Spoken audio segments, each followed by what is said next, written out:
Isaías 58, estamos listos, vamos a proclamar el verso 13 y 14. Dice así: si retrajeres del día de reposo tu pie, de hacer tu voluntad en mi día santo, y lo llamares delicia, santo, glorioso de Jehová, y lo venerares, no andando en tus propios caminos, ni buscando tu voluntad, ni hablando tus propias palabras, entonces te deleitarás en Jehová, y yo te haré subir sobre las alturas de la tierra, y te daré a comer la heredad de Jacob tu padre, porque la boca de Jehová lo ha hablado. Amén. Amén. Podemos sentarnos. Gloria al Señor Jesús. El día de ayer, queridos hermanos, introdujimos nuestro tema y lo hicimos de esta manera. Explicaba yo que la intención de mi corazón, lo que me anima para tener estos días, es establecer con mucha claridad que la palabra de Dios tiene una absoluta unidad, aunque por supuesto reconocemos que en el plano natural es una cantidad más o menos de 40 personas o 40 autores. En realidad el autor es solamente uno, porque la palabra ha sido inspirada por Dios. Entonces el autor ha sido solamente Él, a través de la inspiración del Espíritu Santo. Si esto es así, entonces las divisiones y subdivisiones son humanas. Sin embargo, nos ayudan a localizarnos. ¿Cómo podríamos nosotros hacer si no tuviésemos capítulos y no tuviésemos versículos? En realidad es una genialidad que exista el sistema que todos podemos aprender y utilizar. Pero entonces yo me dirigí ayer a las dos grandes subdivisiones que todo el mundo, por supuesto, comprendemos: el Antiguo Testamento y el Nuevo Testamento. Pero para mostrarles a ustedes la unidad, echamos manos de un recurso y usamos, y dijimos que vamos a usar varios, pero comenzamos con un hilo conductor. Y el hilo conductor es el concepto del reino de Dios. Y para ello entonces nosotros hablamos de 8 subdivisiones, creadas, no voy a decir por mí, creadas por los autores que leo. Este es un tema apasionante que no tiene ninguna escasez de literatura, sino por el contrario. Entonces, tomamos 8 momentos y los dividimos de esta manera para ir comprendiendo. Número 1, en primer lugar, el reino como diseño divino, el diseño original de Dios. Luego, y esto es inmediatamente, puesto que el reino sería el capítulo 1 y 2, y en el número 3 ya tenemos nosotros la caída. Entonces pasamos a la segunda, que se llama el reino perdido.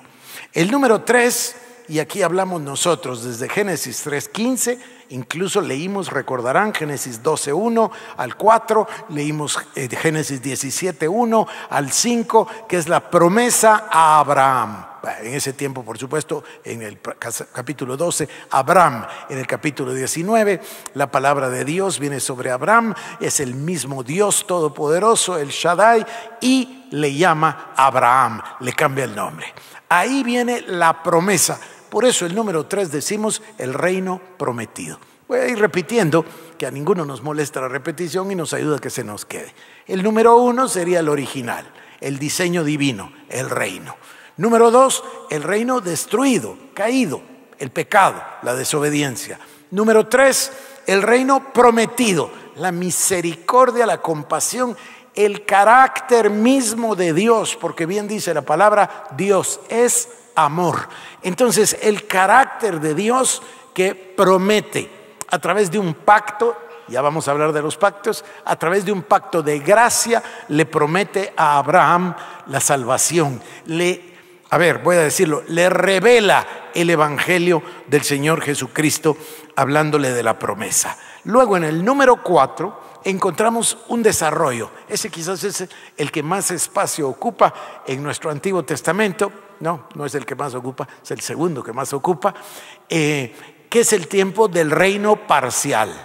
Ahí nos encontramos nosotros con Moisés, la libertad del cautiverio de Egipto. Ahí nos encontramos con Josué. Ahí nos vamos a encontrar con el liderazgo de Moisés, con Josué. Ahí nos vamos a encontrar con el rey David, con el reino también de Salomón. Es decir, vamos a ver el reino de Dios manifiesto sobre la tierra parcialmente. ¿Por qué lo digo de esa manera? ¿Por qué parcialmente? Por dos razones. En primer lugar, porque todavía existe el elemento del pecado. De hecho, una y otra vez se repite la idolatría, una y otra vez se repite la rebelión del pueblo de Israel, una y otra vez se repite incluso en sus siervos, incluso en sumos sacerdotes, o más bien como los hijos, en el caso de Elí, etc. Y el pecado va a hacer que al final del reinado de Salomón, el reino se parte en dos. Ustedes recuerdan a Judea y a Samaria, y eventualmente los dos reciben la paga del pecado y los dos reciben la maldición y los dos van al exilio. Ahí pasamos al número 4. Parcial entonces por su manifestación. Es parcial. Dios está ahí. Miren ustedes, yo les hablé de los hombres, ¿verdad? Le hablé de Salomón y de David, y le hablé de Josué y de Moisés, y le hablé de Abraham, pero hagamos otro camino, otra línea. Fíjese usted, toma Dios al pueblo y lo saca de Egipto, y a partir de eso Dios vive con ellos. Dios se manifiesta en el Sinaí, Dios le da las tablas a Moisés, Dios le manda a hacer el tabernáculo a Moisés, y la presencia de Dios habita con ellos en el tabernáculo. Y cada vez que Dios desea, va y habla con Moisés, y la presencia de Dios se manifiesta. Ahí pasan milagros extraordinarios. Hoy vamos a verlo con cierto detalle, el tema, por ejemplo, del maná, el alimento sobrenatural dado por Dios en el desierto todos los días, una cosa milagrosa, una cosa sobrenatural. Entonces, el reino está ahí, tanto en los hombres y en Israel mismo, como de parte de Dios. Pero es un reino parcial en dos sentidos. Parcial, ya lo dije, porque persiste el pecado del ser humano. Voy a repetir un concepto de ayer que nos va a facilitar el entendimiento. Decíamos que la característica básica del reino, del diseño divino, del original, estoy hablando de Génesis 1 y 2, consta de 3 partes. ¿Se recuerdan ustedes? Dios con el ser humano, una sola voluntad. Número 2, de parte del ser humano, la obediencia a esa voluntad. Y número 3, la consecuencia de la obediencia, que es la bendición. Entonces, en el diseño divino teníamos los 3 casos perfectos. Tenemos a Dios, tenemos la obediencia y tenemos la bendición. En los otros ya no tenemos esto por causa del pecado. Si queremos ser estrictos para seguir mi método de los 3 conceptos, entonces en el siguiente, en el reino caído o en el reino destruido, diríamos, está Dios, está el hombre, solo que ya no hay obediencia. Ahora hay desobediencia, hay rebelión, hay pecado, y por ende ya no hay bendición, sino que hay maldición. Esto se va a repetir siempre y lo tenemos que tener en nuestra mente porque es un patrón. Luego entonces este reino parcial es parcial de 2 maneras. Parcial porque si bien está el reino, está el pecado y por ende hay maldición, la consecuencia. Pero la segunda parcialidad que le aportamos al elemento o al concepto es el tema del tiempo. No es eterno, sino que tiene un final. Tiene un final y tanto Judea como Samaria van al exilio. Y ahí entra el número 4, que es el número 5, que es la muestra otra vez de la misericordia divina, que es el reino profetizado. Ahora sí entramos al espacio más amplio que ocupa la Biblia, que son los libros de los profetas. Ayer lo decía, ustedes ya lo saben, pero lo voy a repetir. Tenemos los primeros libros, que son los libros de la ley, después tenemos los libros históricos, después tenemos los libros poéticos, y a partir de Isaías, terminando con Habacuc, tenemos los libros proféticos. Ahí todavía hay otra división, los profetas mayores y los profetas menores, solamente por el tamaño de las profecías o el tamaño o la duración de su ministerio profético. Bueno, luego pasamos al Nuevo Testamento y hablamos del reino presente. ¿Por qué presente? No es porque sea el día de hoy, sino porque está presente el Rey de Reyes y Señor de Señores. Dios ha encarnado, Dios ha venido a la tierra en la forma del Señor Jesucristo y Dios está presente. Entonces vemos el reino manifiesto, el reino presente, el Señor Jesucristo, el Rey de Reyes. Y vemos su vida, vemos sus obras, vemos sus milagros, escuchamos sus palabras, escuchamos sus enseñanzas, vemos sus frutos. Es el reino presente, Jesús, Dios con los seres humanos. Y luego viene el tema del reino proclamado. Esto es algo bien interesante, lo vimos ayer, vamos a continuar avanzando en el tema, pero después del reino proclamado, y se recuerdan que hablamos nosotros del tema de decir, entonces vino el Señor y dijo, me voy, pero no os dejaré solos, no os dejaré abandonados, no os dejaré desamparados, sino que os daré otro consolador, que es el Espíritu Santo. Y entonces vemos el reino proclamado, siendo proclamado ahora por la iglesia, la congregación de las primicias del Señor. Y la iglesia proclama el evangelio. Y el Espíritu Santo ahora está para equipar a los santos, para que los santos lleguen a ser esa novia, para que lleguen a ser esa esposa, para reinar con Cristo por los siglos de los siglos. Y terminamos con el reino perfeccionado. Y hablábamos del reino perfeccionado, como ustedes lo saben, el desenvolvimiento, si puedo usar esa palabra, de todos los eventos del fin, y entonces el fin del pecado, y el fin del pecado además, que eso por supuesto fue manifiesto en el Señor Jesucristo en la muerte en la cruz. Pero entonces viene el fin del pecado, el fin del diablo y la apertura del reino eterno. Luego las bodas del Cordero y por supuesto la nueva Jerusalén, el reino en su esplendor. Y ahora no es parcial, porque ahora es eterno. No solo es perfecto, sino que eterno. Bueno, nosotros dimos un camino por todos estos puntos el día de ayer. Hoy nos vamos a dedicar a uno de ellos, pero con una cosa especial. Yo tengo una sorpresa para ustedes hoy, tengo un desafío para ustedes hoy y creo que esto va a serle inmensamente bendición a usted como lo es para mí. Así que vamos a comenzar hoy en el número 1 con el diseño divino, el reino, con el original, y lo vamos a analizar más despacio. Así que vamos a abrir nuestras Biblias en Génesis capítulo número 1, porque vamos a estar tratando los 2 primeros capítulos. El día de hoy nos toca hablar del reino original, del diseño original de Dios.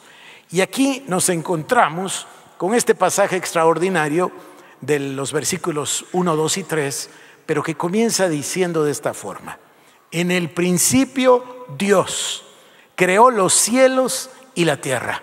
Y aquí está el concepto que tenemos nosotros que tener clarísimo en nuestros corazones, especialmente porque la cultura en esta generación una y otra vez nos agrede, tratando de que nosotros nos torzamos hacia una cosmovisión de un tipo natural, de un tipo humanista, de un tipo secular, y que aceptemos, por ejemplo, que el ser humano viene de una ameba o de un protozoo y que no es más que el resultado de la evolución de un accidente, una cosa verdaderamente increíble. Yo no entiendo cómo pueden creer eso, pero la cultura nos agrede.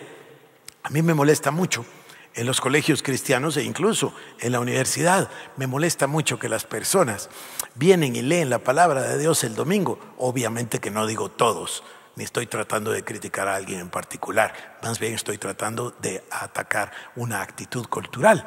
Pero vienen y dicen, el domingo levanta las manos y dice que Dios creó los cielos y la tierra, pero el martes nos salen con una clase de que los dinosaurios vinieron hace 14 millones de años y de que acaban de encontrar un fósil de 50 millones de años. Mire, no es así. Entonces, es una contradicción que las personas no puedan desarrollar una cosmovisión plenamente cristiana. Pero también lo entiendo porque las personas están expuestas todo el día de todos los días a lo que escuchan, a lo que lean, y a lo que leen y a lo que ven en la televisión y en las diferentes películas y en los diferentes medios. En cambio, estamos expuestos a la palabra de Dios 1 hora o a lo mejor 2 a la semana. La competencia no tiene en realidad comparación. Pero bueno, regresemos porque esto es lo que queremos ver de verdad. En el principio Dios creó los cielos y la tierra estaba desordenada y vacía, y las tinieblas estaban sobre la faz del abismo. Escuchen, número 2, y el Espíritu de Dios se movía sobre la faz de las aguas. O sea que estaba presente Dios, estaba presente el Espíritu, y en el Espíritu Santo, y en el verso número 3 dice, y dijo Dios, sea la luz. Y cuando Dios dijo, ¿qué es lo que sale de la palabra qué es lo que sale de la boca de Dios? La palabra, el verbo. Y ahí cuando Él dice, sea la luz, fue la luz. Y por eso nosotros leemos, ya lo voy a leer en el Evangelio según San Juan, como el Señor es el dueño de toda la creación. Pero bueno, déjeme repetir acá. Dios entonces, y que no quede ninguna duda de esto, Dios es el autor de toda la creación. Todas las cosas fueron creadas por Él. Él es el Altísimo. El Altísimo quiere decir el poseedor, el dueño. Es su creación. Él es todo en todos. Él es el creador, es el Dios todopoderoso. A lo mejor conviene que yo le diga, Él es el Olam. Esto es el eterno. Quiere decir que no hay principio para Él, no hay fin para Él. Este tema tiempo Dios lo construyó para nosotros, para que pudiésemos vivir, para que pudiésemos actuar, para que pudiésemos entender. Pero en Él no hay tiempo. Dios es eterno, y en ese tiempo eterno Dios no estaba solo. Dios es un solo Dios en 3 personas: Padre, Hijo y Espíritu Santo. Y ahí en la creación están los 3. En el principio Dios, y el Espíritu se movía sobre la faz de las aguas, y cuando Dios dijo, fue el verbo. Ahí vemos a Dios, a los 3. Mire lo que dice el Salmo 29:1. Dice, de Jehová es la tierra y su plenitud, el mundo y los que en él habitan. Estos son conceptos que deben venir a nuestro corazón para darnos entendimiento. El creador es Dios, no hay otro. No existe otra voluntad porque no existe otro creador, porque no existe otro Dios. Él es Dios. Esta es su creación, y esta creación existe para hacer su voluntad. Marcos capítulo 12, verso 29 dice, Jesús les respondió, el primer mandamiento de todos es, oye Israel, el Señor nuestro Dios, uno es. Miren, este es el Señor Jesucristo hablando en el Evangelio según San Marcos 12, 29 y respondiendo, el primer mandamiento de todos es, oye Israel, el Señor uno es. El Señor, Dios Todopoderoso, solamente es uno. Este es el primer mandamiento, esta es la base para que nosotros podamos comprender. Vamos a Jeremías capítulo 10, versículo número 11. Aquí hay un concepto hermosísimo, porque siempre ha estado presente la idolatría. Hoy vamos a ver la esencia de la idolatría, por cierto. Pero miren ustedes, Jeremías 10:11, este pasaje es maravilloso. Dice, los dioses que no hicieron los cielos ni la tierra, desaparezcan de la tierra y de debajo de los cielos. Los dioses que no hicieron los cielos y la tierra, ¿cuáles son esos? Todos, absolutamente todos. ¿Y cuál es el mandato del único que sí creó los cielos y la tierra? Que desaparezcan de la tierra y que desaparezcan de debajo de los cielos. Yo puedo llevarles ahora, no tienen ustedes que ir, pero voy a ir yo al libro de Apocalipsis en el capítulo número 4 y voy a ver brevemente el versículo número 11, que dice así, 4:11,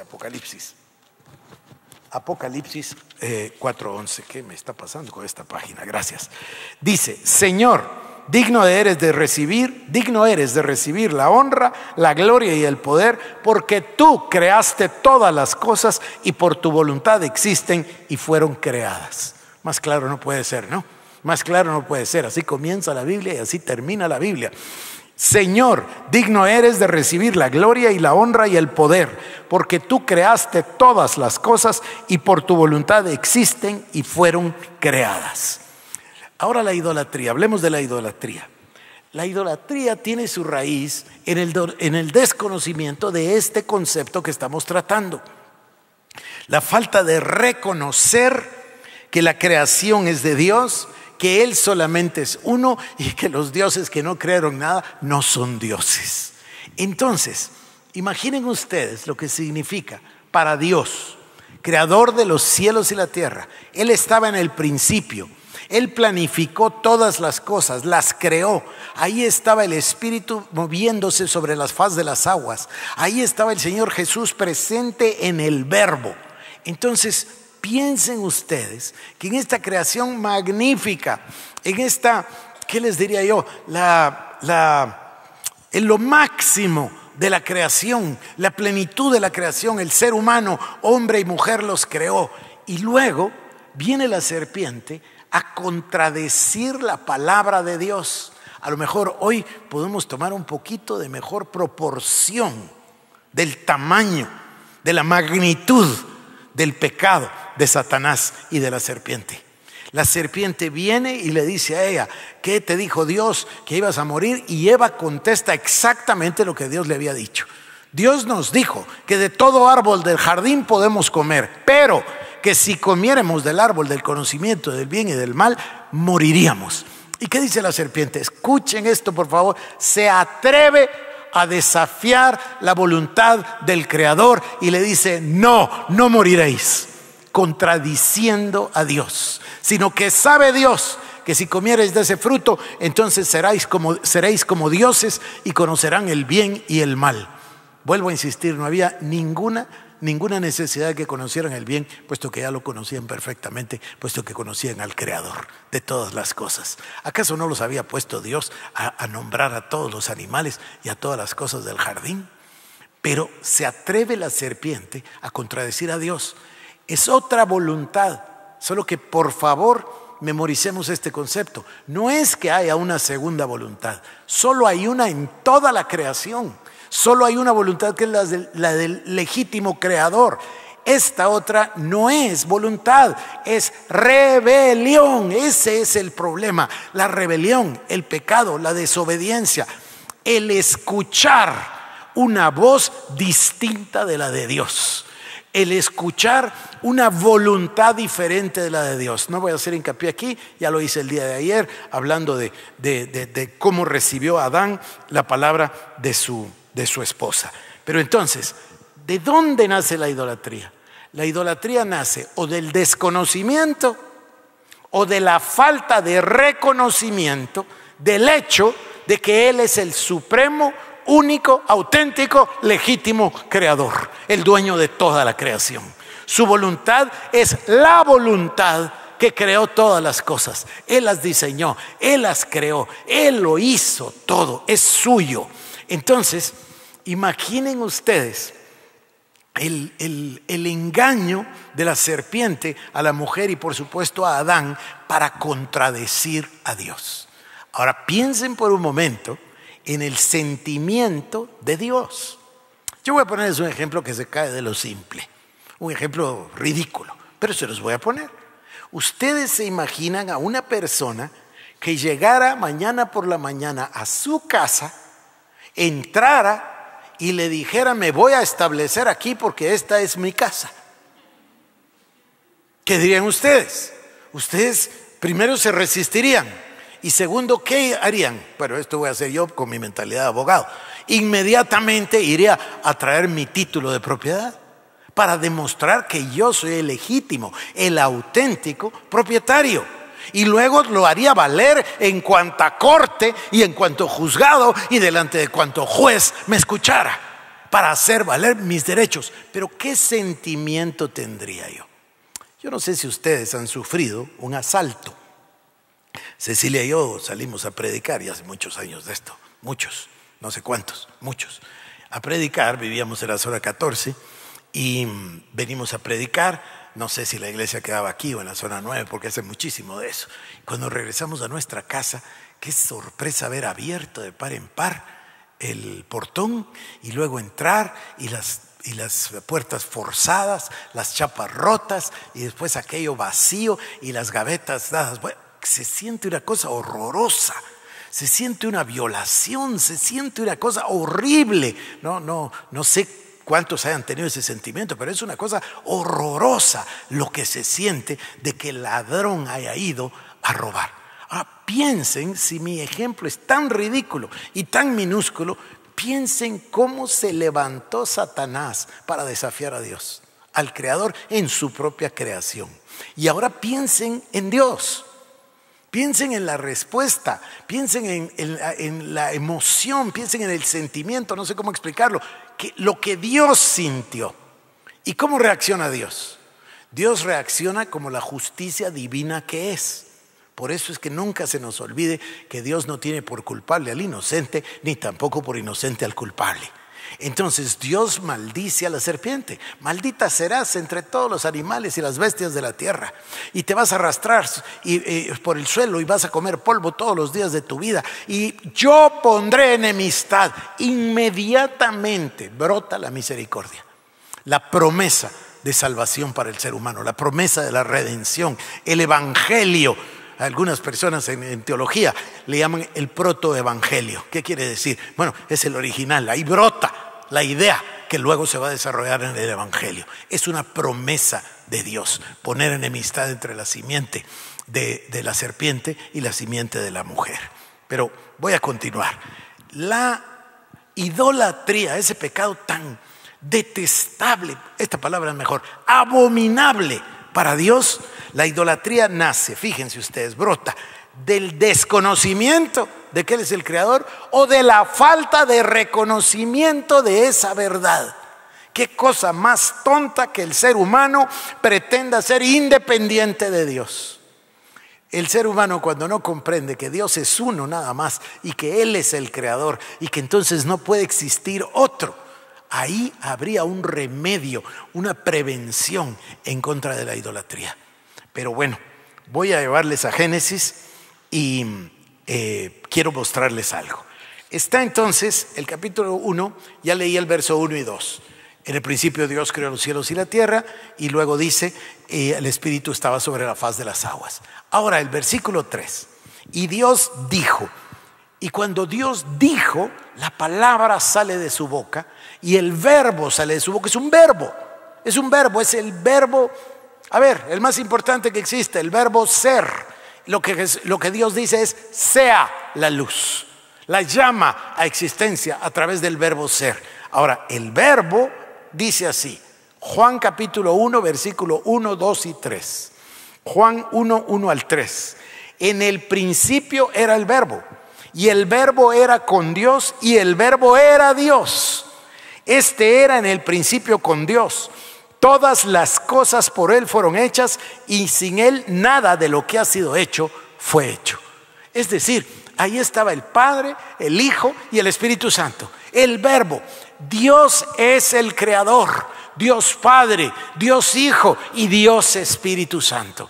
Ahí en la creación, cuando hablamos de Dios, uno es, por supuesto que hablamos de la Trinidad y de las tres personas, pero los tres son los creadores, ellos estaban ahí. Ahora piensen esto, Cristo Jesús, que nosotros vemos en los evangelios, que llamamos Jesucristo, que estamos acostumbrados a verle como hombre, ahora pensemos esto. En el principio era el verbo, y el verbo era con Dios, y el verbo era Dios. Este era en el principio con Dios. Todas las cosas por Él fueron hechas, y sin Él nada de lo que ha sido hecho fue hecho. Él estaba en la eternidad, Él es Dios.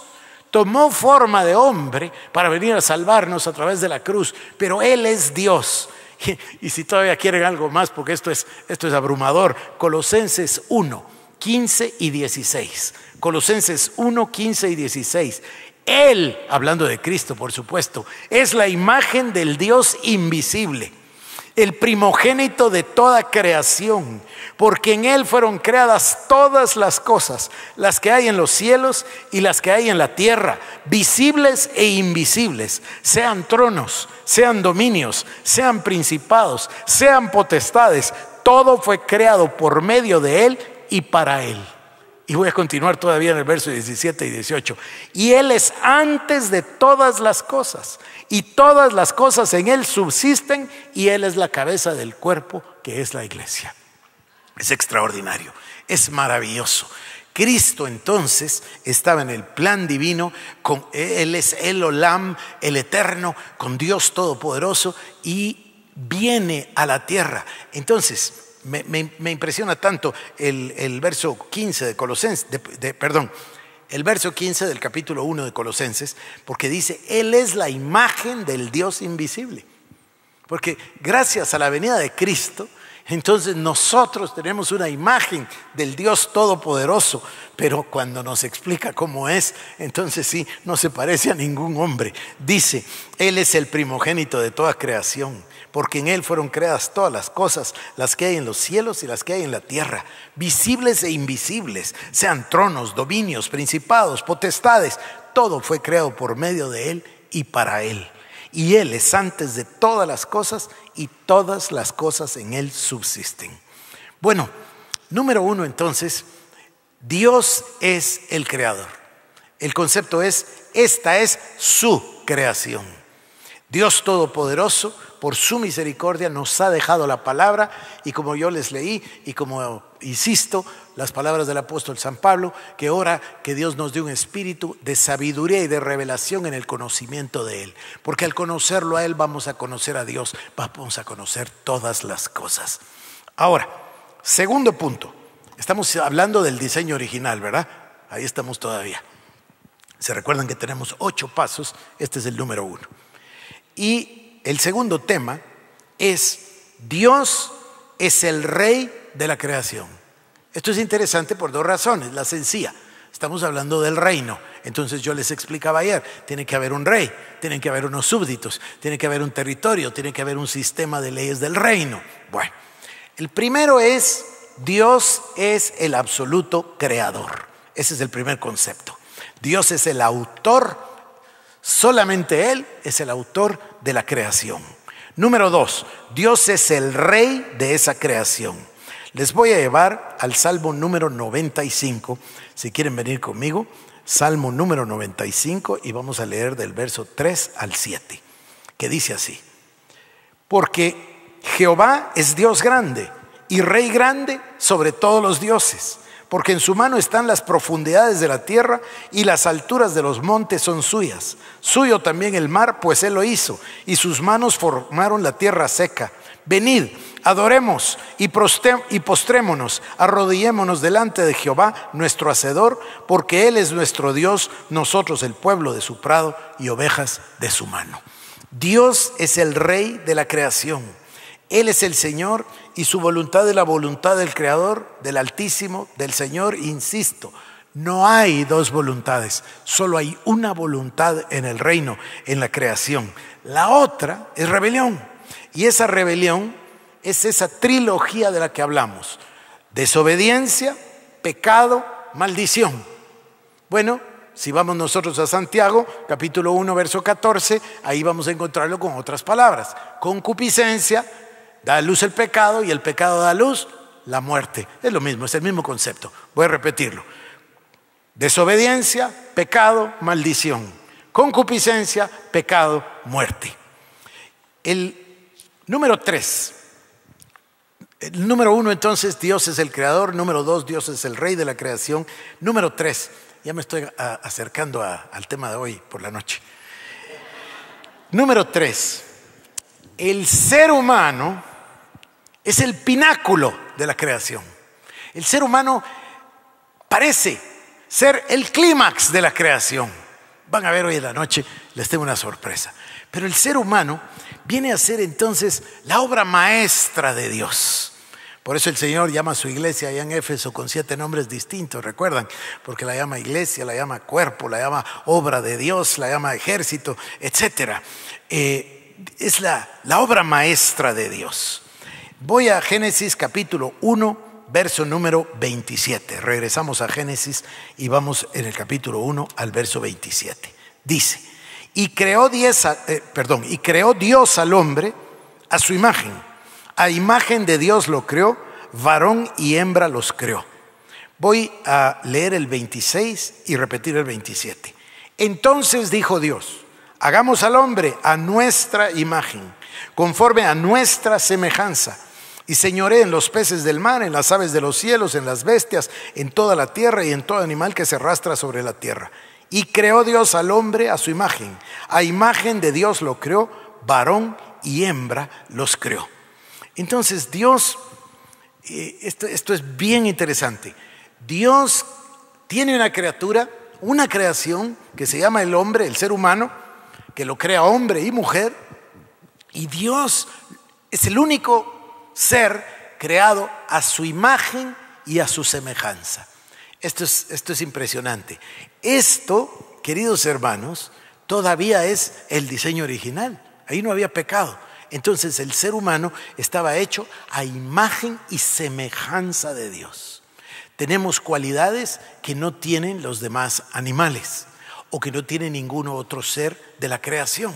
Por eso somos nosotros particulares, porque fuimos creados a imagen y semejanza de Dios. Esto tiene dos partes. La parte de la semejanza, todo el mundo lo entiende. El hombre redimido puede tener comunión con Dios, puede tener el Espíritu Santo. El Espíritu Santo mora, habita dentro del hombre redimido. Ahora, la segunda es impresionante. Yo creo que es la menos usada de todos. Es tan interesante. El mundo secular la ha apropiado y la ha explotado mucho más que nosotros. Y es la palabra imagen de Dios. Fíjense que lo dice 3 veces. En el verso 26 dice: entonces Dios dijo, hagamos al hombre a nuestra imagen, conforme a nuestra semejanza. Y en el 27 dice: creó al hombre a su imagen, a imagen de Dios lo creó. ¿Por qué lo repite? ¿Por qué repiten ustedes algo? Para hacer énfasis. Dios está haciendo énfasis en que el hombre fue creado a imagen de Dios. El hombre es el único que tiene esa imagen, y la palabra es la misma palabra para imaginar. Por eso es el tema de los sueños y visiones. Por eso es el tema de los dones del Espíritu Santo. Tanto los dones que vimos nosotros, que se recuerdan que leímos en Romanos capítulo número 12, versículo número 6, y hablamos de los dones, y hablamos de las virtudes, y hablamos de las operaciones. ¿Se recuerdan? Pues es un mismo espíritu, dice.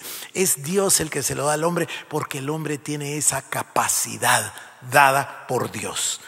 Claro, está el concepto teológico. El concepto teológico dice que en la caída, cuando provoca la caída, la desobediencia de Adán y Eva, ahí se pierde, este es un concepto en latín, el imago Dei. Imago Dei, ya ustedes se me lo imaginan, quiere decir la imagen de Dios. Al perder esa imagen de Dios, entró en el hombre el pecado. El pecado entró en Adán, pero a partir de Adán entró en todos nosotros. ¿Qué es lo que entró? Se los voy a decir más fácil. Entró esa rebelión, entró esa desobediencia, entró esa concupiscencia. Eso da a luz el pecado y eso da a luz la maldición o la muerte. Pero cuando se daña esa imagen de Dios, ese imago Dei, el ser humano recibe esa concupiscencia. Ya llevo varias horas con ustedes de estar insistiendo en que no es lo mismo pecados que pecado. Pecados son los pecados que se cometen, pero eso no nos hace pecadores. Pecador es una naturaleza. Naturaleza pecaminosa, por supuesto, pero pecador es una naturaleza que tiene concupiscencia, que tiene desobediencia, que escuchó otra voz, que escuchó otra voluntad, que escuchó esa que se llama rebelión, y ahora la rebelión vive adentro del ser humano. Pasó, en ese sentido, pasó a morar esa concupiscencia, esa rebelión, esa rebeldía, esa desobediencia adentro del ser humano.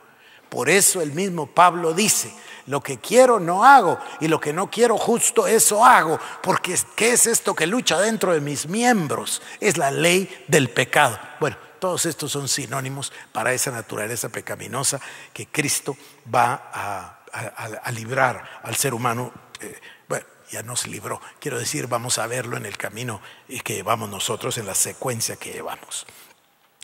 Entonces, dice Génesis 1:27, Dios creó al hombre a imagen de Dios lo creó, varón y hembra los creó. Salmo 8:5 dice, le has hecho poco menor que los ángeles y lo coronaste de gloria y de honra. Hebreos capítulo 2, versículo 7, lo dice otra vez, solo que lo amplía un tanto. Dice, le hiciste un poco menor que los ángeles, le coronaste de honra y de gloria y le pusiste sobre las obras de tus manos. Dios Todopoderoso creó al hombre. El hombre es el pináculo de la creación, la obra maestra de Dios. El ser humano creado a imagen y semejanza de Dios. Y ahora, queridos hermanos, llegamos al clímax, llegamos al punto máximo de la creación. Y ustedes dicen, ¿el hombre es el punto máximo de la creación? No, los voy a sorprender. Hay algo más arriba todavía que la creación del mismo hombre. Y ahora llegamos al séptimo día, llegamos al reposo. Eso es el clímax, eso es el pináculo de toda la creación. Miren ustedes, vengan conmigo de nuevo a Génesis capítulo 1. Les voy a llevar por un camino maravilloso. Bueno, es maravilloso para mí, con lo que me lo gozo. No sé si es maravilloso para ustedes, no es tan importante. Miren entonces, vengan conmigo a Génesis y vamos a leer ciertos versículos. Acompáñenme al 4, 5 y 6, o al 4 y 5. Dice así: y vio Dios que la luz era buena, y separó Dios la luz de las tinieblas. Y escuchen esto: y llamó Dios a la luz día, y a las tinieblas llamó noche. Y fue la tarde y la mañana un día. Por eso el pueblo de Israel, los judíos, hasta el día de hoy celebran al revés. En lugar de decir de mañana y de tarde, ellos dicen de tarde y de mañana. Su día comienza con el oscurecer, no comienza con el amanecer. ¿Por qué? Porque así comienza Dios. Entonces, escuchen el pasaje en el verso 5. Y fue la tarde y la mañana un día. Vámonos ahora al verso 8. Dios había hecho la expansión, había separado las aguas de debajo de las que estaban encima de la expansión. Y en el verso 8 llamó Dios a la expansión cielos. Y fue la tarde y la mañana del día segundo. Vengan entonces ahora conmigo al verso 13. Dice, bueno, aquí hay algo más interesante. Verso 12. Produjo pues la tierra hierba verde, que da semilla según su naturaleza, y árbol que da fruto, cuya semilla está en él según su género. Y vio Dios que era bueno. ¿Y qué dice el verso 13? Y fue la tarde y la mañana del día tercero. Bueno, ya vamos por el día 3. Hubo tarde y mañana. Vamos al verso 18. Y vio y dice, para señorear entre el día y la noche, para separar la luz de las tinieblas, hablando del sol y la luna. Y vio Dios que era bueno. Y el verso 10, ¿qué dice? Y fue la tarde y la mañana del día cuarto. Entonces, tenemos la plena descripción de la mañana y la tarde del día 1, del día 2, del 3. Vamos por el número 4. Vamos al verso 21. Creó Dios los grandes monstruos marinos, todo ser viviente que se mueve, que las aguas produjeron según su género, y toda ave alada según su especie. Y dice, y vio Dios que era bueno. Dios los bendijo diciendo, fructificad y multiplicaos, llenad las aguas de los mares y multiplíquense las aves en la tierra. ¿Y qué dice el verso 23? Y fue la tarde y la mañana del día quinto. Bueno, veamos entonces ahora en el versículo número 25, el final. Dice, y vio Dios que era bueno. Y dijo Dios, hagamos al hombre a nuestra imagen, ya lo leí hace un momento. Verso 30 termina diciendo, y fue así. Y el 31, y vio Dios lo que había hecho, y aquí que era bueno en gran manera, y fue la tarde y la mañana del día sexto. El pináculo de la creación es el ser humano, es la obra maestra de Dios, es el día sexto. ¿Y ahora qué pasa? Capítulo 2, verso 1. Fueron pues acabados los cielos y la tierra y todo el ejército de ellos. Y acabó Dios en el día séptimo la obra que hizo, y reposó en el día séptimo de toda la obra que hizo. Y bendijo Dios al día séptimo y lo santificó, porque en él reposó de toda la obra que había hecho en la creación. ¿Qué es lo que no está? ¿Qué es lo que no está? Ahí no fue la tarde y la mañana del día séptimo, porque no ha terminado. Esto es lo más grande que hay en la creación. Hoy se los voy a mostrar. pasaje tras pasaje, van a tener que tener paciencia. Salvo que se quieran quedar con la curiosidad. Miren ustedes. Leímos el día 1, fue la tarde y la mañana, el día 1, el día 2, el día 3, el día 4, el día 5, el día 6, pero no lo leemos en el día 7. Como les veo cara de duda, repitamos.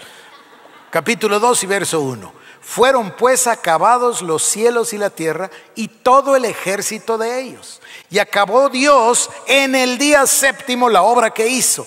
Y reposó el día séptimo de toda la obra que hizo. Y bendijo Dios al día séptimo y lo santificó porque es el reposo de toda la obra que había hecho en la creación. El reposo es el pináculo de la creación y no ha terminado. Ahora, yo quiero leerles, tengo bastante material, estoy muy entusiasmado como se dan cuenta, entonces voy a leerles una porción de un libro que se llama Libro de Estudio de las Palabras en Hebreo. Si alguien lo quiere leer, le puedo dar el autor y todo, pero les voy a leer esto. Voy a traducirlo, así que me tienen paciencia. Dice, día 1, reposo, Shabbat. Esto es del hebreo. Éxodo 16:30. Así que el pueblo reposó en el séptimo día. Y luego dice, reposo, hebreo Shabbat, significa reposo, significa culminar, significa parar, significa estar quieto, significa interrumpir. La palabra descanso en este pasaje es Bai Shevetu, de la raíz de la palabra Shabbat, que significa cesar o parar o culminar o descansar. Aprendemos en Génesis capítulo 2, versículo 2, que Dios descansó en el séptimo día. Y dice, la palabra en inglés para la palabra Shabbat es descanso. Puede ser un poco confusa, porque no se trata de descansar por causa de la falta de fuerza, sino que es cesar, parar o culminar de una actividad o interrumpir la actividad normal para lograr algo. ¿Qué se supone que tú logres en el Shabbat? Usado aquí en el libro de Éxodo, tienes una especie de juego de palabras, yashev, que significa permanecer o sentarse. Shabbat tiene Shabbat tiene un valor numérico de 702. La palabra Macoret tiene un valor numérico de 702 y significa unirse. Este tiempo de descanso quiere ser una unión con Dios. Aquí está. La palabra Shabbat se deletrea Shin, Bet y Tau. En hebreo son las tres letras. En hebreo cada palabra está construida sobre una raíz de 3 letras. Algunas palabras están interrelacionadas cuando ellas comparten las primeras 2 letras. En este caso, las primeras 2 letras de Shabbat son Shin y Bet. Todas las demás palabras que empiezan con Shin y Bet van en alguna manera a estar relacionadas con Shin, Bet, Tau o descanso o reposo. 12 otras palabras en el hebreo comienzan con Shin Bet. En otras palabras, estamos nosotros para tomar un día de la semana para descansar, culminar o cesar de nuestra actividad normal para hacer 12 cosas. Cuando celebras el sábado o el Shabbat, el día que lo celebres, dice, recuerda que las 12 otras palabras que inician con Shin Bet te van a decir qué es lo que debes hacer o lo que Dios desea que tú logres en ese séptimo día en el cual cesas de tu actividad normal. Shin Bet Aleph. Son 12 palabras nada más las que empiezan con esas 2 palabras. Aquí va la primera. Shin Bet Aleph es Shava, pasión de Dios. La primera letra del alfabeto es Aleph, que representa a Dios. Shin Bet Aleph se refiere al amor apasionado de Dios. La primera cosa que tú debes hacer en el día de descanso es solamente sentarte y permitir que Dios te ame y gozar de su amor apasionado. Número 2.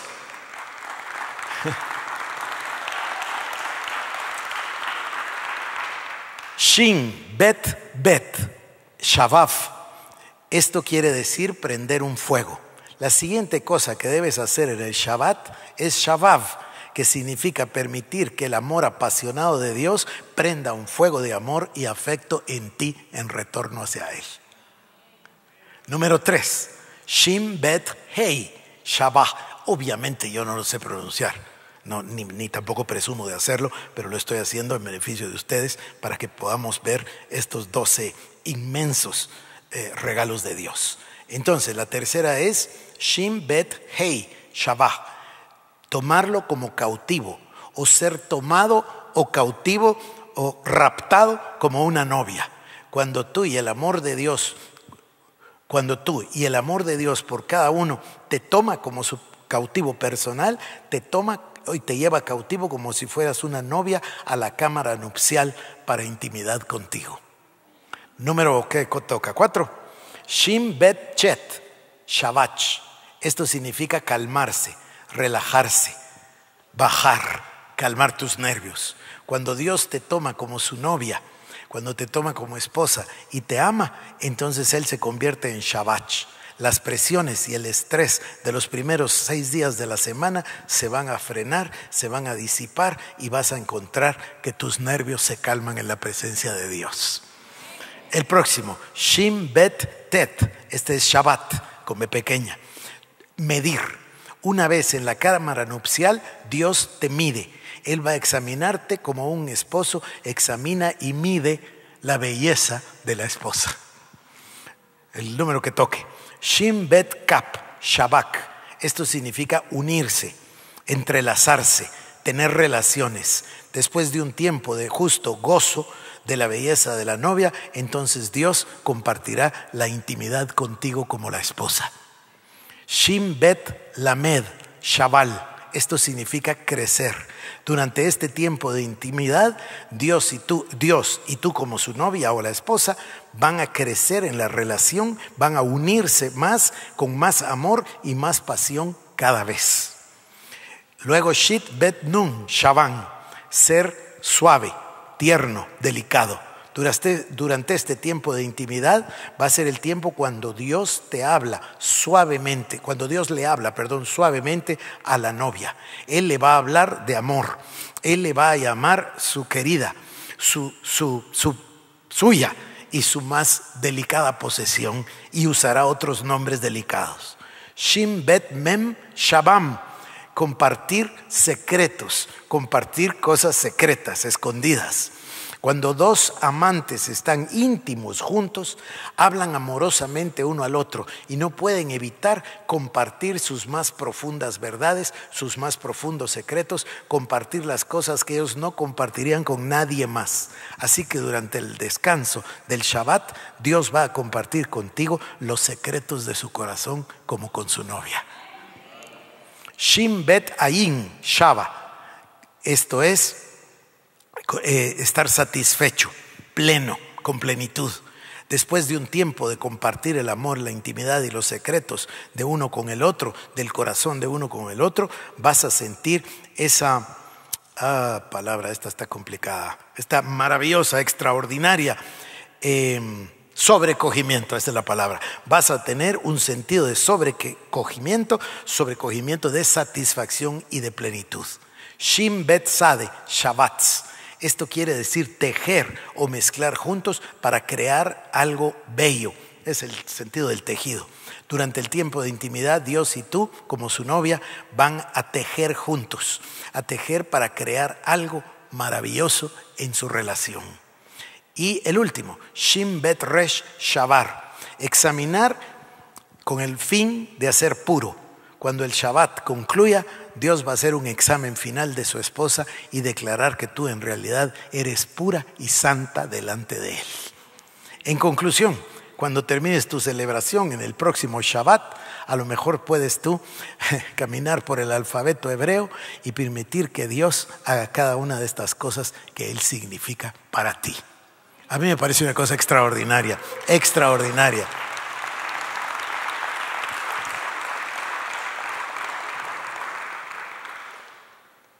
Génesis capítulo 1 y capítulo 2, versículos 1 al 3. Todos los días, lo acabamos de ver, tuvieron noche y día. Fue la tarde y fue la mañana. El séptimo día, el día de reposo, no ha terminado. Esto es algo tremendamente significativo. Ténganme paciencia y vamos a caminar por la Escritura, comenzando en el libro de Éxodo, en el capítulo número 16. Insisto, les ruego, ténganme paciencia por el tiempo, pero creo que es importante que lleguemos hasta el final del mensaje. Éxodo, capítulo número 16. Y vamos a leer todo el pasaje. Dice así: partió luego de Elim toda la congregación de los hijos de Israel. Quiero que ustedes pongan atención en una cosa. ¿Cuál es el contexto? Dios realizó el éxodo y sacó al pueblo de la cautividad de Egipto. Ahora el pueblo está del otro lado del Mar Rojo, pero todavía no han llegado al Sinaí y todavía no ha aparecido Dios con las tablas de la ley. Así que todavía no hay 10 mandamientos. Estamos en el capítulo 16. Los mandamientos son en el capítulo número 20. Pero sigan mi hilo de pensar. Dice: partió luego de Elim toda la congregación de los hijos de Israel y vino al desierto de Sin, que está entre Elim y Sinaí, a los 15 días del segundo mes después que salieron de la tierra de Egipto. Y toda la congregación de los hijos de Israel murmuró contra Moisés y Aarón en el desierto. Y les decían los hijos de Israel: ojalá hubiéramos muerto por mano de Jehová en la tierra de Egipto, cuando nos sentábamos a las ollas de carne, cuando comíamos pan hasta saciarnos, pues nos habéis sacado a este desierto para matar de hambre a toda esta multitud. Y Jehová dijo a Moisés: he aquí que yo os haré llover pan del cielo, y el pueblo saldrá y recogerá diariamente la porción de un día, para que yo lo pruebe si anda en mi ley o no. Mas en el sexto día prepararán para guardar el doble de lo que suelen recoger cada día. Esto tiene un significado extraordinario. Voy a volver a leerlo. Y dice: mas en el sexto día prepararán para guardar el doble de lo que suelen recoger cada día. Entonces dijeron Moisés y Aarón a todos los hijos de Israel: en la tarde sabréis que Jehová os ha sacado de la tierra de Egipto, y a la mañana veréis la gloria de Jehová, porque él ha oído vuestras murmuraciones contra Jehová. Porque nosotros, ¿qué somos para que vosotros murmuréis contra nosotros? Dijo también Moisés: Jehová os dará en la tarde carne para comer y en la mañana pan para saciaros, porque Jehová ha oído vuestras murmuraciones con que habéis murmurado contra él. Porque nosotros, ¿qué somos? Vuestras murmuraciones no son contra nosotros, sino contra Jehová. ¿Se dan ustedes cuenta de que aquí hay un concepto de autoridad espiritual extraordinario? Ellos no estaban murmurando contra Moisés, estaban murmurando contra Dios. Cuando murmuramos contra la autoridad, murmuramos contra Dios. Eso es una cosa extraordinaria, pero déjenme seguir porque ese no es el tema. Y dijo Moisés a Aarón: di a toda la congregación de los hijos de Israel: acercaos a la presencia de Jehová, porque él ha oído vuestras murmuraciones. Bueno, aquí está la respuesta aquella de que no se querían acercar. Porque a mí siempre me ha maravillado. Dios está en el monte y ellos, lejos de acercarse al monte, dicen: mejor vayan ustedes, le dice a Moisés. Y nos cuentan qué dice Dios. Es que estaban plenamente conscientes de lo que esto significaba. Si ustedes leen, dice: acercaos a la presencia de Jehová, porque él ha oído vuestras murmuraciones. Y hablando Aarón a toda la congregación de los hijos de Israel, miraron hacia el desierto, y he aquí la gloria de Jehová apareció en la nube. Y Jehová habló a Moisés diciendo: he oído la murmuración de los hijos de Israel. Háblales diciendo: al caer la tarde comeréis carne, y por la mañana os saciaréis de pan, y sabréis que yo Jehová soy Jehová vuestro Dios. Y venida la tarde subieron codornices que cubrieron el campamento, y por la tarde descendió rocío alrededor del campamento. Y cuando el rocío cesó de descender, he aquí sobre la faz del desierto una cosa menuda, redonda, menuda como una escarcha sobre la tierra. Y viéndolo los hijos de Israel se dijeron unos a otros: ¿qué es esto? Porque no sabían qué era. Entonces Moisés les dijo: es el pan que Jehová os dará para comer. Esto es lo que Jehová ha mandado: recoged de él cada uno según lo que pudiere comer, un gomer por cabeza, conforme al número de vuestras personas, tomaréis cada uno para los que están en su tienda. Y los hijos de Israel lo hicieron así, Y recogieron unos más y otros menos, y lo medían por gomer, y no sobró al que había recogido mucho, ni faltó al que había recogido poco. Cada uno recogió conforme a lo que había de comer. Y les dijo Moisés: ninguno deje nada de ello para mañana. Mas ellos no obedecieron a Moisés, sino que algunos dejaron de ello para otro día. Y crió gusanos y hedió, y se enojó contra ellos Moisés. Y lo recogían cada mañana, cada uno según lo que había de comer, y luego que el sol calentaba, se derretía. En el sexto día recogieron una doble porción de comida, 2 gomeres para cada uno, y todos los príncipes de la congregación vinieron y se lo hicieron saber a Moisés. Y él les dijo: oigan esto es lo que ha dicho Jehová: mañana es el santo día de reposo, el reposo consagrado a Jehová. Lo que habéis de cocer, cocedlo hoy, y lo que habéis de cocinar, cocinadlo, y todo lo que os sobrare, guardadlo para mañana. Y ellos lo guardaron hasta la mañana según lo que Moisés había mandado, y no se agusanó ni hedió. Y dijo Moisés: comedlo hoy, porque hoy es día de reposo para Jehová. Hoy no lo hallaréis en el campo. 6 días lo recogeréis, mas el séptimo día es de reposo, en él no se hallará. Y aconteció que algunos del pueblo salieron en el séptimo día a recoger, y no hallaron. Y Jehová dijo a Moisés: ¿hasta cuándo no querréis guardar mis mandamientos y mis leyes? Y escuchen esto: mirad que Jehová os dio el día de reposo, y por eso en el sexto día os da pan para 2 días. Estése pues cada uno en su lugar, y nadie salga de él en el séptimo día. Así el pueblo reposó en el séptimo día. Y voy a leerles el verso 35. Así comieron los hijos de Israel maná 40 años, hasta que llegaron a tierra habitada. Maná comieron hasta que llegaron a los límites de la tierra de Canaán. Quiero rescatar 3 conceptos: el valor del día de reposo, antes todavía de los 10 mandamientos, y luego la bendición del día de reposo. Dice aquí que recoja doble el sábado, porque Dios le va a bendecir si guarda el día de reposo.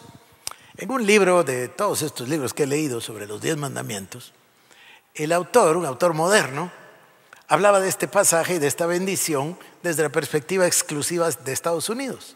Y entonces decía que había una cantidad de negocios que en Estados Unidos habían decidido honrar a Dios con esto, y que lo habían puesto dentro de su visión y su misión. Y entonces hablaba de uno enorme que se llama Lobby Hobby. Es una tienda muy grande en Estados Unidos. El dueño es un creyente que es así billonario. Y después hablaba de otro que se llama Chick-fil-A. No sé si saben qué es Chick-fil-A, el del pollo, que es magnífico, por cierto. Y ellos también cierran el día domingo. Y luego daba el listado de otra cantidad de negocios que deciden voluntariamente honrar a Dios y dar el día de reposo, y que Dios los bendice el doble. Yo no tengo el tiempo, les traje la Midrash y quería leerles quizás mañana porque me distraería mucho, pero habla de la bendición doble del Señor para aquel que respeta el día del Señor. Pero vamos a Éxodo capítulo 20. Acompáñenme. Si se cansan, me avisan. Capítulo número 20, y voy al versículo número 8. Y dice así: acuérdate del día de reposo para santificarlo. Obviamente estamos ya en los 10 mandamientos, ¿correcto? Estamos en Éxodo 20, estamos en las tablas de la ley, ya pasamos los 3 primeros mandamientos y ahora llegamos al versículo número 8. Acuérdate del día de reposo para santificarlo. 3, perdón, no 4. 3. Acuérdate del día de reposo para santificarlo. 6 días trabajarás y harás toda tu obra, mas el séptimo día es reposo para Jehová tu Dios. No hagas en él obra alguna, ni tú, ni tu hijo, ni tu hija, ni tu siervo, ni tu criada, ni tu bestia, ni tu extranjero que está dentro de tus puertas. Porque en 6 días hizo Jehová los cielos y la tierra y el mar y todas las cosas que en ellos hay, y reposó en el séptimo día. Por tanto, Jehová bendijo el día de reposo y lo santificó. Dios no reposó porque Él necesitara reposar. Él reposó porque nosotros necesitamos reposar, porque necesitamos un día para enfocarnos al 100% en Él. Déjenme continuar y lo van a ver. Vamos ahora a Éxodo 31. Venga conmigo, Éxodo capítulo número 31, y voy a comenzar leyendo el verso número 12. Y dice así: Habló además Jehová a Moisés diciendo: tú hablarás a los hijos de Israel diciendo: en verdad vosotros guardaréis mis días de reposo, porque es señal entre mí y vosotros por vuestras generaciones, para que sepáis que yo soy Jehová que os santifico. Así que guardaréis el día de reposo. Tengo que volver a leerlo. Tú hablarás a los hijos de Israel diciendo: en verdad vosotros guardaréis mis días de reposo, porque es señal entre mí y vosotros por vuestras generaciones, para que sepáis que yo soy Jehová que os santifico. El día de reposo es el día de santificación. Dios creó al hombre, varón y hembra los creó, a imagen y semejanza de Dios los creó, dice la palabra. Y luego vino el día séptimo, los santificó, les dio un día santo. Voy a continuar. Santo es a vosotros. Voy a leer otra vez, perdónenme. Tú hablarás a los hijos de Israel diciendo: en verdad guardaréis mis días de reposo, porque es señal entre mí y vosotros por vuestras generaciones, para que sepáis que yo soy Jehová que os santifico. Así que guardaréis el día de reposo, porque santo es a vosotros. El que lo profanare de cierto morirá, porque cualquiera que hiciere obra alguna en él, aquella persona será cortada en medio de su pueblo. 6 días se trabajará, mas en el día séptimo es día de reposo consagrado a Jehová. Cualquiera que trabaje en el día de reposo ciertamente morirá. Guardarán pues el día de reposo los hijos de Israel, celebrándolo por sus generaciones, por pacto perpetuo. Esta es la palabra clave. Perpetuo, es eterno. Por pacto perpetuo, señales para siempre entre mí y los hijos de Israel, porque en 6 días hizo Jehová los cielos y la tierra, y en el séptimo día cesó y reposó. Vengan conmigo a Isaías capítulo número 58, por favor. Lo acabamos de leer hace ya unos minutos, pero vamos a volver a leerlo. Isaías 58, versos 13 y 14. Dice: si retrajeres del día de reposo tu pie, de hacer tu voluntad en mi día santo, y lo llamares delicia, santo, glorioso de Jehová, y lo venerares, no andando en tus propios caminos, ni buscando tu voluntad, ni hablando tus propias palabras, entonces te deleitarás en Jehová, y yo te haré subir sobre las alturas de la tierra, y te daré a comer la heredad de Jacob tu padre, porque la boca de Jehová lo ha hablado. ¿Quieren acompañarme? No sé cómo ustedes no están más emocionados. ¿Quieren acompañarme al Evangelio según San Mateo, capítulo número 12? Mateo capítulo 12. En aquel tiempo iba Jesús por los sembrados en un día de reposo, y sus discípulos tuvieron hambre y comenzaron a arrancar espigas y a comer. Viéndolo los fariseos le dijeron: he aquí tus discípulos hacen lo que no es lícito hacer en el día de reposo. Escuchen esto. Él les dijo: ¿no habéis leído lo que hizo David cuando él y los que con él estaban tuvieron hambre? ¿Cómo entró en la casa de Dios y comió los panes de la proposición? Porque no les era lícito comer ni a él ni a los que con él estaban, sino solamente a los sacerdotes. ¿O no habéis leído en la ley cómo en el día de reposo los sacerdotes en el templo profanan el día de reposo y son sin culpa? Pues os digo que uno mayor que el templo está aquí. Y si supieses qué significa misericordia quiero y no sacrificio, no condenarías a los inocentes. Y ahora escuchen esto: porque el Hijo del Hombre es Señor aún del día de reposo. Cristo es el Señor del día de reposo. Este pasaje es maravilloso y da para muchísimo más, pero quiero llevarlos, no sé si sigo porque es muy largo, mañana quizás siga, pero en Hebreos, voy a cerrar el día de hoy con Hebreos. Acompáñenme a Hebreos capítulo número 4 y les voy a leer esto que es maravilloso. Capítulo número 4, libro de Hebreos. Temamos pues, no sea que permaneciendo aún la promesa de entrar en su reposo, alguno de vosotros parezca no haberlo alcanzado. Porque también a nosotros se nos ha anunciado la buena nueva como a ellos, pero no les aprovechó el oír la palabra por no ir acompañada de fe en los que la oyeron. Pero los que hemos creído entramos en el reposo, de la manera que dijo: por tanto juré en mi ira, no entrarán en mi reposo, aunque las obras suyas estaban acabadas desde la fundación del mundo. Porque en cierto lugar dijo así del séptimo día, y reposó Dios de todas sus obras en el séptimo día. Y otra vez aquí: no entrarán en mi reposo. Por lo tanto, puesto que falta que algunos entren en él, y aquellos a quienes primero se les anunció la buena nueva no entraron por causa de desobediencia, otra vez determina un día hoy, diciendo después de tanto tiempo por medio de David, como se dijo: si oyeres hoy su voz, no endurezcáis vuestros corazones. Porque si Josué les hubiera dado el día de reposo, no hablaría después de otro día. Por tanto queda un reposo para el pueblo de Dios, porque el que ha entrado en su reposo también ha reposado de sus obras como Dios de las suyas. Procuremos pues entrar en aquel reposo, para que nadie caiga en semejante ejemplo de desobediencia. ¿Qué es el reposo, hermanos? El reposo es la salvación eterna. El reposo es la comunión con Dios. Por eso Dios lo llamó santo. Y voy a terminar en Apocalipsis capítulo número 14. Mañana les tengo otra serie de versículos, pero no puedo aguantar esto. Apocalipsis capítulo 14, y voy a comenzar en el versículo número 6. Vi volar por en medio del cielo a otro ángel que tenía el evangelio eterno para predicarlo a los moradores de la tierra, a toda nación, tribu, lengua y pueblo, diciendo a gran voz: temed a Dios y dadle gloria, porque la hora de su juicio ha llegado, y adorad a aquel que hizo el cielo, la tierra, el mar y las fuentes de las aguas. Otro ángel le siguió diciendo: ha caído Babilonia, la gran ciudad, porque ha hecho beber a todas las naciones del vino del furor de su fornicación. Y el tercer ángel lo siguió diciendo a gran voz: si alguno adora a la bestia, póngame atención, si alguno adora a la bestia y a su imagen, y recibe la marca en su frente o en su mano, él también beberá del vino de la ira de Dios, que ha sido vaciado puro en el cáliz de su ira, y será atormentado con fuego y azufre delante de los santos ángeles y del Cordero.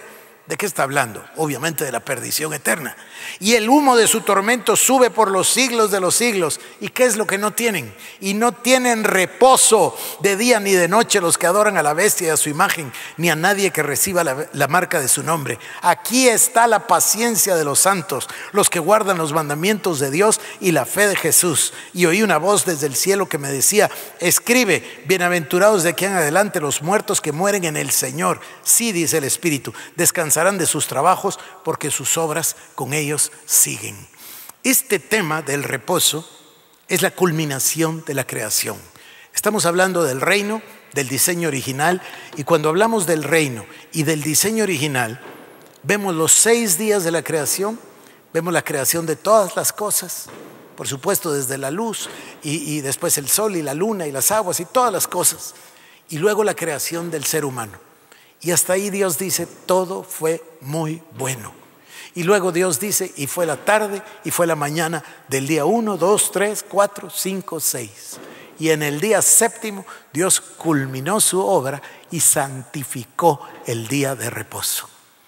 Y este día de reposo tiene que ver con la salvación eterna. Necesitamos profundizar más. Es parte del diseño divino del reino. Y Hebreos dice que si parece que algunos no han entrado en su reposo, fue porque no tuvieron fe. Pero los que tuvieron fe entraron en su reposo. Es entrar en la presencia de Dios. Esto que yo les leí de las 10 o 12 palabras en hebreo, ¿cómo podría ser eso cierto para alguien que no conozca a Jesucristo? El conocer a Cristo es el entrar en el reposo. Y quiero terminar acá. Y le doy gracias a Dios y a ustedes por su paciencia, y les envío a su casa meditando que hay un día de la semana que es el día de reposo, que Dios espera pasar con cada uno de nosotros, y que nos abstengamos ese día. Hay que retraer los pies de no hacer nuestra voluntad, ni nuestras palabras, ni nuestras propias cosas, sino que tener con nuestra familia un día de intimidad con Dios.